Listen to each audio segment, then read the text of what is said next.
नमस्कार मित्रों। मैं हूं डॉक्टर राम जी भाई। आपके लिए एक छोटी सी कहानी लेकर आया हूं। पौराणिक कथाओं के अनुसार श्री हनुमान जी के बचपन का नाम मारुति था। एक दिन मारुति नंदन अपनी नींद से उठे तो उन्हें बहुत जोर से भूख लगी।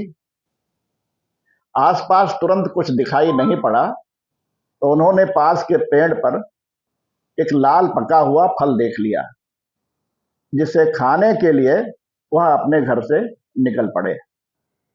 मारुति जिसे पका हुआ फल समझ रहे थे, वह वास्तव में सूर्य देव थे। उस दिन अमावस्या का दिन था और सूर्य को ग्रहण लगने वाला था। सूर्य देव को राहु के ग्रहण की जानकारी पहले से थी।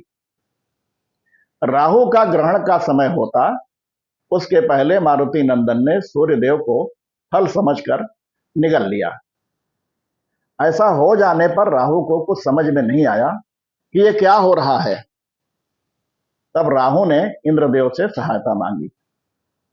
इंद्रदेव के बार बार अनुरोध करने पर भी मारुति ने सूर्यदेव को मुक्त नहीं किया, तो इंद्र ने उनके चेहरे पर वज्र से प्रहार किया, जिससे सूर्यदेव तो मुक्त हो गए, लेकिन वज्र के प्रहार से मारुति मूर्छित होकर जमीन पर गिर पड़े और उनकी बाईं ठुड्डी टेढ़ी हो गई। इस बारे में जब मारुति के पिता वायुदेव को पता चला तो वह बहुत क्रोधित हो गए और वह मारुति को लेकर एक गुफा में चले गए। उन्होंने संपूर्ण संसार में वायु का प्रवाह रोक दिया। चारों तरफ हाहाकार मच गया। पूरे ब्रह्मांड में सभी जीव जंतुओं के जीवन पर संकट आ गया। यह देखकर सभी देवता भी परेशान हो गए। इस विनाश को रोकने के लिए सभी देवता एकत्र होकर ब्रह्मा जी के पास गए और अपनी व्यथा बताई। तो ब्रह्मा जी ने कहा, देवराज इंद्र, तुमने राहु की बात मानकर वायुपुत्र पर प्रहार कर दिया, इसलिए वायु ने समस्त प्राणियों को त्याग दिया है। तब ब्रह्मा जी सबको लेकर वायुदेव के पास पहुंचे। ब्रह्मा जी को देखकर वायुदेव उनके चरणों में गिर पड़े। वायुदेव की गोद में सोए मारुति को देख ब्रह्मा जी ने उनके सिर पर हाथ फेरा। ब्रह्मा जी का हाथ लगते ही मारुति ठीक हो गए।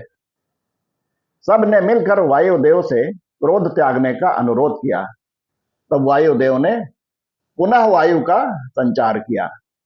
तब ब्रह्मा जी सभी देवताओं से बोले, इस बालक के द्वारा भविष्य में आप लोगों के बहुत से कार्य होंगे, अतः वायु की प्रसन्नता के लिए आप सब लोग इस बालक को वर दें। अब सूर्य ने कहा, मैं अपने तेज का 100वां भाग देता हूं।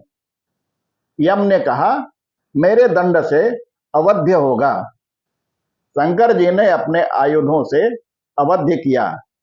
विश्वकर्मा ने कहा, मेरे द्वारा बनाए आयुधों से अवध्य होकर चिरंजीवी होगा।